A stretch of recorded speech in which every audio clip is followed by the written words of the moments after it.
les apôtres. Ok? Tous ceux qui croyaient étaient dans les mêmes lieux et avaient tout en commun. Vous voyez comment on a ataba oyo ya kala kala. Si manabango kobati sama. Posoko kobandango na verset 41 lobi, ceux qui acceptèrent sa parole furent baptisés et en ce jour le nombre de disciples augmenta d'environ 3000 âmes. Ils persévéraient dans l'enseignement. C'est-à-dire nous venons à l'église pour écouter l'exhortation, pour écouter la prédication, pour écouter les enseignements. Yangonde zali ko pesa biso makasi. Yangonde zali ko encourager même. Et ça que comment pouvez-vous encourager Bayo Bazali ko militer? Mais l'unique chose qui encourage ceux qui militent, c'est la parole qu'ils viennent écouter du jour au jour. Nengo Bible lobi, Jésus lobi, moto akobi kobele na kwanga te, mais na liloba nyonso ezali komima na monoko na Nzambe. C'est-à-dire les églises sont là avec la parole pour réconforter les enfants de Dieu à tout moment oyo kondima na bango elingaka kolemba. L'église est là pour ça. Église yokokota. Soko kuti liloba na Nzambe na solo ezali na kati.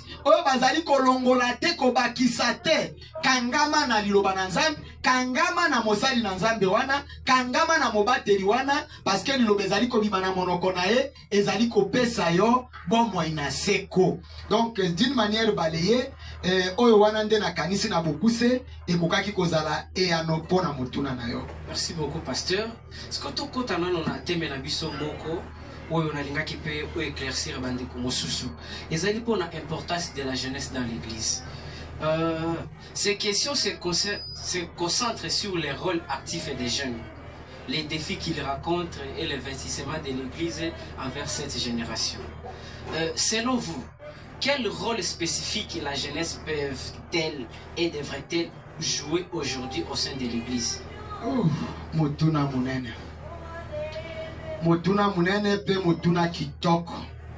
Omoni likambo ezali koboma lelo bana na Nzambe ezali na conflit moko entre les jeunes et les anciens.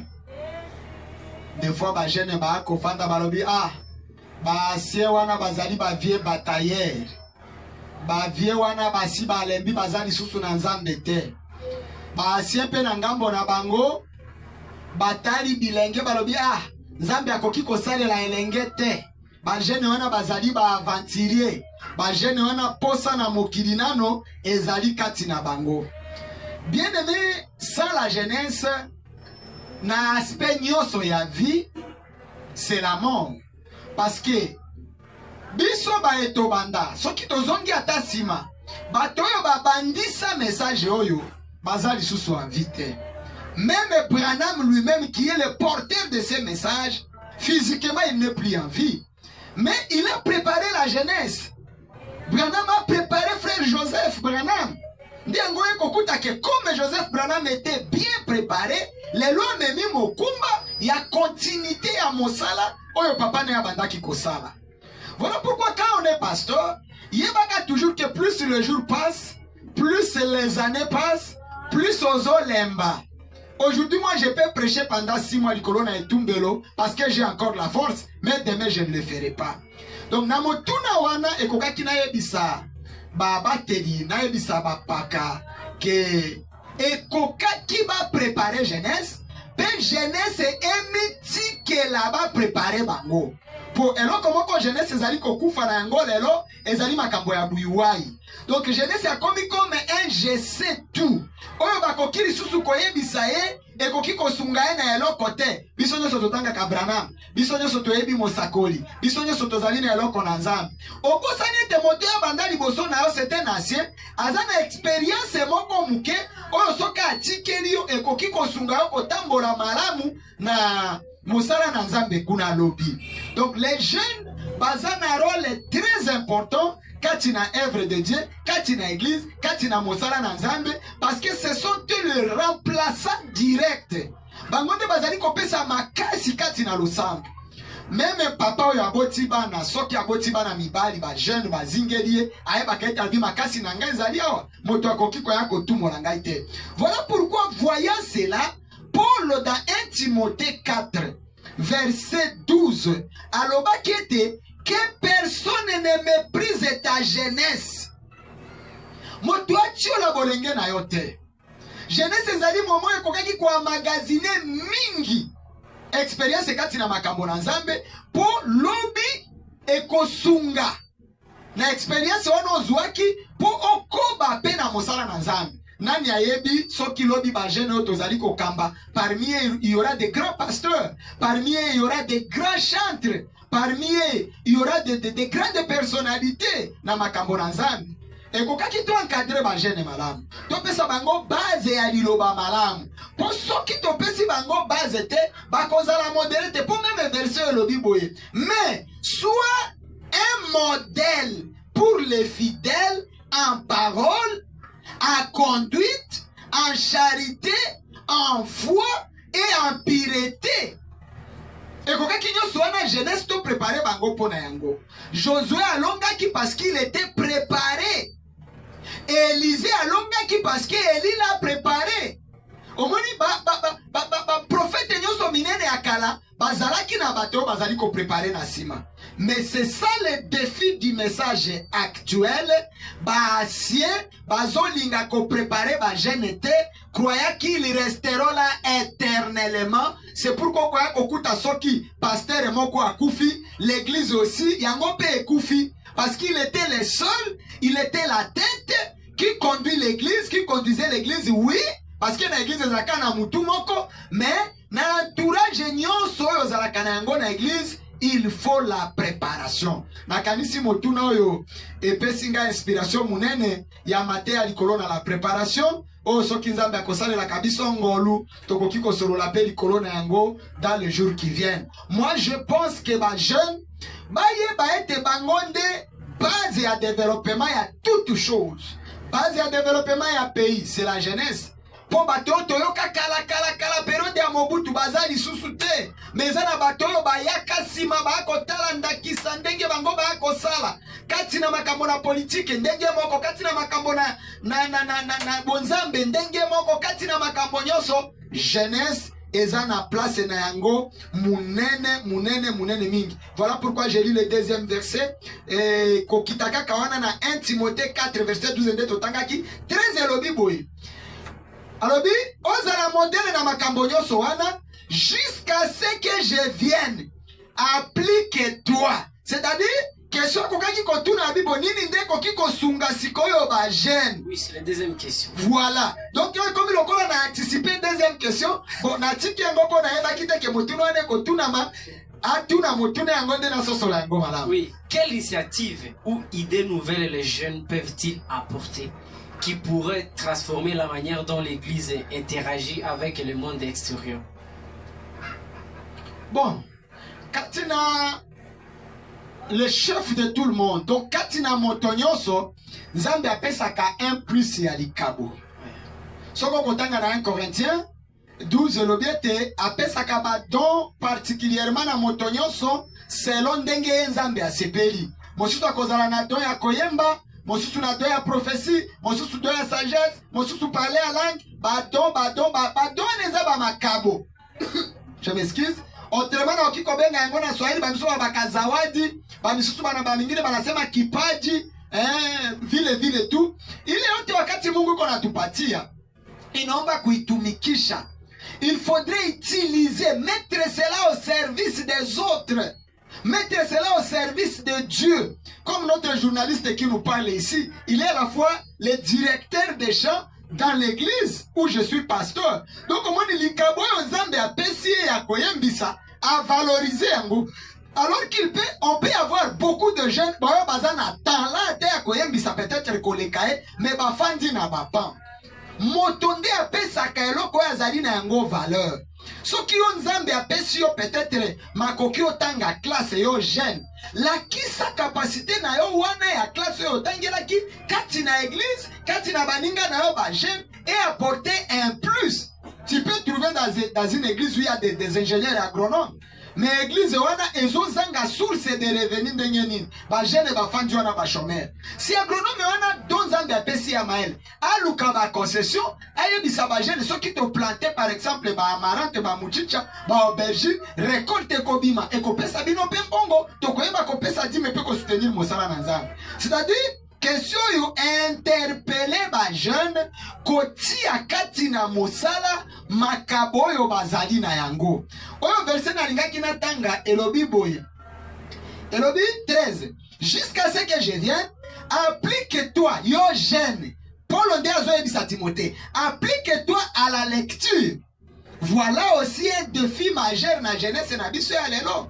Bajene ba kolinga kotanga liloba na Nzambe te, bajene ba kolinga kotanga Bible te, mais awa Paulo atindiki bajene alobi po bolonga. Il faut qu'on y applique la lecture, à l'exhortation, à l'enseignement. Oyo nyonso wana tango tozali ko bikela yango tozali ko landela yango lokola bajene e kopesa biso molende pona kolonga etumba. Po ete etumba o tozali na yango lelo, o ezali guerre monene. C'est dans la jeunesse. Les jeunes, ceux qui sont bien encadrés, ceux qui sont assis dans la parole, l'église est kokoti sabambe ba ebele, ba pasteur ba kotuti samamutu ebele, mais ceux qui sont na jeunes, bazo tambola na crainte de l'Éternel, l'église est kozala na un grand plus de par jeunesse au Nzambe ya pesi katina musala na Nzambe. Merci. Merci beaucoup, pasteur. Na yebi ke ba jeune bazali ebelo bazali kolanda yo pe bazali kosunga makasi parce que nga moko nazali jeune nazali tellement touché pe na yebi ke yo jeune mosusu esika ofandi ozali kolanda na yebi ke oyo ezali kopesama eyano na émission oyo la voix du berger ezali ko guider yo zala jeune oyo okotelema kosalisa likabo oyo Nzambe apesaki yo pe po esunga bato mosusu kokana motindo ndenge mubateli azali kokamba pe azali kolakisa sikoyo mubateli question mosusu ezalaki boye quels sont les défis auxquels la jeunesse chrétienne est confrontée aujourd'hui notamment sur les réseaux sociaux? Oh, défis ezali ebele omoni na répondre yango na verset oyo wapi kati na mokanda na Tite 2 verset 6 elobi exhorte de même les jeunes gens à être modérés. Exhorte les jeunes gens à être modérés. Na kanisi ngonga moko Billy Paul mwana ya prophète William Mario Branham akutaka mosakoli Branham akokata mandefu na eloko ebengami lotebu bengami lame de rasoir abandaki kolela ete papa pesa ngai pe na mikata na yango mandefu Branham n'a pas cédé na caprice wana. Donc il y a des choses ebengami réseaux sociaux avant ba téléphone comme Branham a attaqué même eloko ebengami télévision pour la jeunesse. Pour télévision ba jeune babandaki kolanda yango na ba salon na ba chaîne ezali na ba émission oye kokiko baby sa jeunesse. Paul alobi, tout m'est permis, mais tout n'est pas utile. Télévision etiami liboso na yo. Biloko ezo le kanakati, eza permis otala, mais est-ce que eza utile pona ame na yo lokola jeune? Ndoya ki kokuta ba jeune ebele, nanzela na ba télévision, nanzela na ba réseaux sociaux na ba téléphone lelo, plus bazomi concentré ndena ba makambo ya kobebisa bango na marche na Nzambe. Bazolanda plus ba makambo ezali pornographique, ba makambo elakisi ba sexe, ba makambo elakisi ba escroquerie, ba makambo elakisi ba théâtre moko ya kosekisa, ba muziki moko mondain oyo koki kosunga bango spirituellement te. Voilà pourquoi défi wana ya jeunesse na interpeller jeunesse. Na ebe telelo jeunesse ya lelo batumoso babenga kango jeunesse Android. Toute personne jeune lelo azolinga azala na telefone ya munene akota na ba réseau atala makambo ezolekana. Omoni makambo ekoki kosunga yo te. Fait, à quoi bon tala? À quoi bon yoka? Parce que si la foi vient de ce qu'on attend devrait être rien que la parole de Dieu. Pour ceux qui font comme il a ce qu'on attend et ce qu'on voit, et ça autre chose que la parole, Branham alobi, plus nous mangeons la parole, nous devenons la parole. Et plus nous visualisons l'impudicité, nous devenons des impudiques. Voilà pourquoi les réseaux sociaux, les lots, ils ont détruire jeunesse et ils allaient mal enseigner. Mais jeunesse, ils allaient na base à parole, réseaux sociaux, qui ont apporté un plus pour les lots, quand il y a réseaux sociaux, par exemple, un commerçant, jeune, moi, un message, à Fungoli magasin, il a des choses, Azana Babilo, quoi, Azali Koteka, à publier en réseaux sociaux, que j'ai des ordinateurs à vendre au meilleur prix.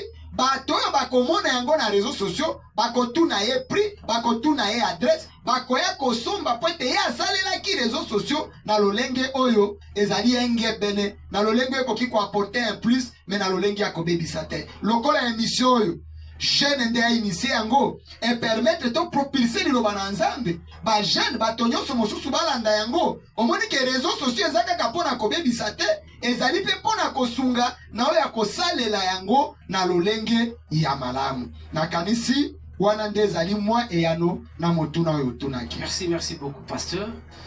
Pasteur, comment l'église peut-elle assurer que le message de l'évangile reste pertinent et accessible pour une génération hyper connectée en constante évolution? Comment l'église peut-elle s'assurer que le message de l'évangile reste pertinent et accessible pour une génération? Comment l'église peut s'assurer? Akanisi terme wana ya assurance nde nazu yango. Donc quand on prêche la parole, comment est-ce qu'on peut être assuré que la parole oyo ezali kozala prêcher ezali mise en application, ezali kozala na ba effet, ezali kobota mbuma. La parole c'est une semence. Okokuta Jésus a pesa ki parabole ya un semeur qui sème, a semé na terre ya malamu, a semé na terre oyo ezali pierreux, a semé na terre oyo ezali na banjube, a semé mosusu na balabala bandeke balei, mais tango a sema ki na bonne terre. Na kanisi semence wana eto akimbuma.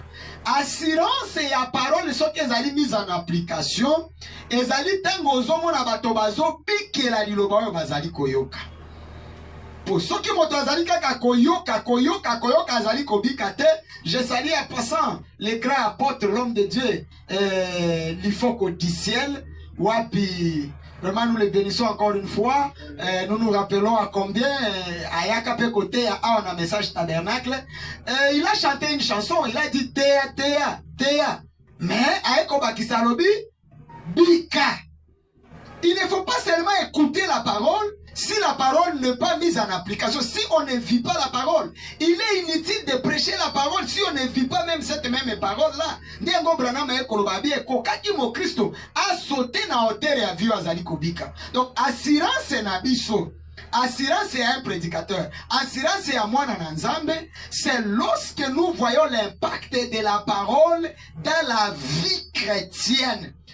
Mon Christ abimina losambo, bataille le pardon. S'il avait un problème avec quelqu'un, qu'il aille arranger. Banimbisana, basengana bonimbisi ba kende liboso. Parce que on a pesa parmi babiloko yo babiloko ezali ko ronger église. Lorsque vous êtes dans une même église, vous avez un conflit dans l'église moko. Bino bandimi mibale, bino ba jeune mibale, vous avez le même Seigneur Jésus-Christ, le même Messie même Seigneur, même prophète, même pasteur, même dénomination, même église. Mais vous êtes en conflit. Mais quand la parole est prêchée, et que ça l'est tout lié, ce qui parole wana na impact, tant qu'on kokuta batuana ba réconcilier. Donc la vie, c'est ça notre rassurance. La vie chrétienne. Pour parole de Misaka Motona, état ya péché et purifier ça di Motona, azala un vrai croyant. Et un vrai croyant, c'est celui qui met en pratique la parole qu'on lui prêche dans l'église. La Kanisi, Wana, en quelque sorte, c'est un peu la réponse à notre question, à notre presque dernière question. Avant dernière question, monsieur Zaliboy. Comment les jeunes peuvent-ils concilier leur identité chrétienne avec la pression de réussir dans leurs études ou leur carrière? Bien, la réussite, le mot même réussite, c'est Dieu. les études, carrière. Donc carrière, c'est plus ou moins post-études. Beaucoup de jeunes souhaitent poursuivre avec les études. Autant d'école primaire, secondaire, ici, à souhaiter à ça l'université, dans le système LMD, à cause de ça, à la master, après on a élevé à aller très loin. Études, examen bête. Pour moi, ça colle à lobby, kotangi sabana, examen bête, examen lamb. Mais ce qui moi na accueilli na université, accueilli na kelasi, ko azali na somo na nzambe kati na yete, a kozala un étudiant raté. Pour yako kende kuna na université, a kozala lelo ko ebengami tricherie, a kozala lelo ko ebengami corruption, a kozala lelo ko ebengami le point sexuellement transmissible s'il est elle est une seule oyo azana somo na nzambe te ko ebete soko lingi molakisi akopesa enzoto akopesa yo ba point. Or nyonso wane koleka eloko kokaki to batela yango vraiment peto, c'est le message. Il faudrait garder ce message pur. Qu'on garde l'identité partout au Kozala. Ozala na école na université. Na monde professionnel. Na travail wapi osalaka. Na limanga wapi otekaka. Et kokaki ola kisake. Moi je suis chrétien. Et c'est ce que le Shadrach et Meshach ont manifesté cette identité à Babylone. Lorsqu'ils ont refusé de s'essuyer et d'adorer un autre Dieu que Nzambe na bango. L'université comme il okola idéal. Oh, ceux qui m'ont attendu à me sentir qu'ils sont limités. Or, le même université, ils ont détruire la jeunesse. Et quand ils sont jeunes, tango, à côté d'un monde universitaire, à côté d'un monde professionnel, et likia nae asuka, et likia nae référence nae, identité nae, ils ont la Christ. Vie à Christ, ils ont la refléter katinae, n'enge toyembaka, être comme Jésus tout au long du voyage. Partout où tu seras, sois comme Jésus, imiter Jésus, vis la parole, défends la qualité de la parole, parce que les points, ce sont les points d'ici-bas. Ce qui m'a koufi, diplôme kotikala. Mosala ozu nanzela na corruption, nanzela na mabe, soko koufi lelo, mosala kotikala. Mais, eloko kokufa pambate, eloko kolekate, ezali di lobananzambe, o ezali seko na seko. Merci beaucoup, pasteur. Autour de Nabiso et Asuka Ezali Oyo. Quels sont les moyens concrets par lesquels l'Église prépare la jeunesse à devenir la prochaine génération de leaders spirituels? Nakanisi motuna wana na bato balandaki biso malamu tosi to répondre yango d'une manière ou d'une autre. Na solo la king mingi likolo na préparation pe j'ai promis d'ailleurs que na kosala kango penza toute une émission pour la kisandenge nini ekobonga ko préparer jeunesse na biso pour bazala ba leader ya lobby pour ba vaincre lobby pour ba comme na ba capacité à ko buka mire bitutu na Jéricho parce que quelqu'un comme Gédéon, quelqu'un comme Josué, ils allaient qui jeunesse se préparer oyo même devant l'ange oyo apparaîtra qui devant Josué na mire à Jéricho. Josué était prêt à brandir épée nae parce qu'il était une jeunesse préparée. Donc kokaki kaka katina ba enseignement katina ba séance mochindo oyo ba pasteur na église ba berger na ba église ba réunir ka ba jeune bazala kana ba na ba séance spéciale pour na ba jeune na kanisi na ba mbula oyo eleka na bandaka déjà yango na losambo oyo. Quand on s'approche de la jeunesse, on parle à la jeunesse, on comprend la jeunesse, on répond à la question de la jeunesse. C'est ainsi qu'on peut préparer jeunesse. Il y a lobby, ezala une jeunesse réussie, ezala une jeunesse oyo eko défendre couleur et message oyo partout bisika bakozala. Po brebina yo jeune yako kikozala na église yawa, asili sinzambe atindie na Kinshasa, soki azala ki na base malamu te, changement ya milieu, influencé ye, changement ya ba camarade, neti Branham a l'influence de l'autre, influencé ye. Je m'excuse. Et quand il y a jeune na biso que il y a une influence, il y a jeunesse, ceux qui au tamboli na ba camarade de mabe, au koki kozala influencer négativement et au BBC bolenge na yo. On est vu qu'une seule fois. Mes chers jeunes, la vie n'a pas de prion. On y a bozo sala lelo, yango des ali ko déterminé à venir na bino ya lobby. Voilà pourquoi ce kozali jeune tala perspective ya avenir ya jeunesse na yo à partir ya moment présent na kanisi wana nde ezalaki lokola motuna na suka wapi na lakibino ekena koya Nikolomikoya pour na koba na émission esepelisinga makasi pour balayer d'autres questions oyo bana na nzambe bakobanda pe kopesa na yango na journaliste na biso vaile wapi akotia ba question tokobanda ko répondre boye même d'autres pasteurs na kanisi ya kosolola yango na suka émission ezali kaka pona message tabernacle te to introduire yango de kaka lelo mais à la longue ba pasteur pe ya ba église mosusu ba sali na nzambe pe ya ba église mosusu seront le bienvenu na plateau na biso pona kosunga pe jeunesse na monde ya message jeunesse chrétienne partout dans le monde na ko répondre na mituna na biyano na mituna oyo etungisaka ba chrétien na monde ya message. Merci beaucoup pasteur. Tondio na eyano oyo est touché vraiment ba point essentiel na mituna oyo ezalaka posé na balabala pona ba jeune pe pona bandeko nyonso ya basi lokolo ya mibali ezali na eloko ya suko koki koloba pona bandeko bazali kolanda biso mwa mbote to mwa eloko ya suka pona ko yebisa suka bango ki prochainement tokutana awa vendredi na émission na biso oyo bengami La Voix du Berger. Ezali mongongo kaka ya mobateli Joel Mbundu te kasi tokobanda koyoka nde ba mingongo pe ya babateli mosusu motindo pasteur autikola kabiso. Pasteur maloba ezali epa na yo. Maloba ezali epa na ngai lokola lobaki liboso maloba ya suka na lobi ezali maloba ya suka te pona koya lisusu. Yango wana. Maloba na suka peut-être pona émission na mokolo na lelo. Na remercier d'abord l'initiateur ya chaîne Oyo, ya émission Oyo La Voix du Berger. Azali jeune, azali vraiment na ba initiative malamu kati na avancement ya évangile na monde ya message non seulement la province la ville de Kisangani la province de la Chopo mais partout parce que ils ont même na ba projection les lokati na ba église ezali ko salema en direct tango batei bazali ko tea azwaki mayele wana na nzela na ba recherche na nzela na bonzambe azali ko sunga pe ko placer yango na ba église mususu vraiment nzambe apambola mingi. Amen. Frère Potivaile. Merci pasteur. Tozali na posa na ba jeune motindoyo pour l'avancement ya œuvre de Dieu. Je bénis toute la jeunesse message tabernacle d'abord parce que la charité bien ordonnée commence par soi. Ouais. Tous mes enfants du message tabernacle. Jeunesse ezaka ka jeune était à âge. Jeunesse ezali un état d'esprit.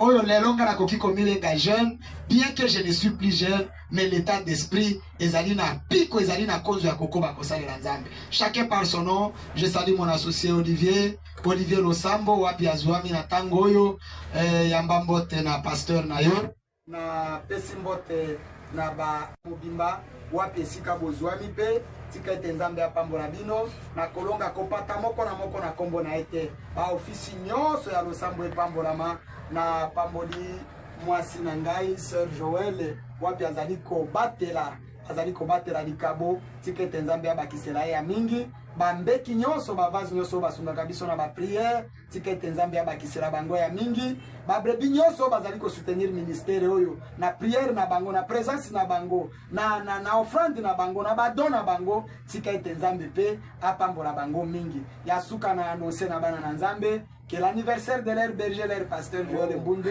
ezali na date ya le 7 na kanisi journaliste ndako kaki ko solela yango malamu dimanche ezali koya. Préparez vos cadeaux pour l'anniversaire. Na kanisi tokomi na suka wana ndezalaki maloba na suka soko kopesa nganzela pour la courte prière nous serons toujours disposés ndenge tobandaki peut-être pas avec la prière il fallait que tosuki sana libondeli muke wapi tokobondela nzambe na mosakoli ula marobranam ozali nzambe na biso pona émission to utiko sala yondo inspira ki Seigneur mwana na yo et que tokutana ka vendredi nyonso à partir na 15h pona kosolola maima tali liloba na nzambe. Je bénis cette émission. Je bénis tous les auditeurs partout esika bazwami na tangoyo moko na moko apambolama. Seigneur na eko bomba bana na nzambe na sena makila babatela na suka na mbolo wapi tozali ko kende moko te asimbama Seigneur na démon asimbama na épreuve te o ebenga mingi wa bakisela bango mikolo pesa bango bonne santé pambola misala bazali ko sala pambola losambo Seigneur o nazali kokamba pona ngai moko na kolonga te pesa ngai bwanya pesa nga mayele yo moko Seigneur zwa vola pona kokamba bana na yo direste tutiki na maboko na yo au nom de Jésus-Christ. Amen. Que Dieu te bénisse. Merci beaucoup. À la prochaine. Merci. Coupé.